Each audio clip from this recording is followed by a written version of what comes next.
సమంత ఈ పేరుకి పెద్ద పరిచయం అక్కర్లేదు. అగ్ర హీరోలు అందరితో నటించి మంచి క్రేజ్ సంపాదించింది తెలుగు, తమిళ ఇండస్ట్రీలో. నాగచైతన్యని ప్రేమించి పెళ్లి చేసుకొని తర్వాత విభేదాల కారణంగా విడిపోయిన సంగతి తెలిసిందే. విడిపోయిన తర్వాత సమంతకి మయోసైటిస్ వ్యాధి బారిన పడిన సంగతి తెలిసిందే. ఆ వ్యాధి నుంచి కోలుకొని శాకుంతలం మూవీలో నటించి కొద్దికాలం బ్రేక్ తీసుకున్న సంగతి తెలిసిందే. ప్రస్తుతం సమంతగా త్రలాల మూవీ మేకర్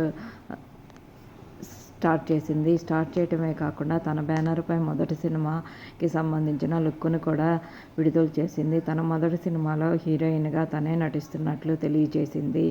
మా ఇంటి బంగారం అనే సినిమా ద్వారా తన మొదటి సినిమాని తన బ్యానర్ ద్వారా ప్రొడక్షన్ చేయబోతుంది. ఆన్లైన్ బిజినెస్లో ఇటు స్కూల్ రంగంలో కూడా ఎంట్రీ ఇచ్చి ప్రస్తుతం మూవీ నిర్మాణ సంస్థను కూడా స్టార్ట్ చేసి ఆ సినిమాలో హీరోయిన్గా చేస్తుంది సమంత. ఈ గుడ్ న్యూస్ని షేర్ చేసింది.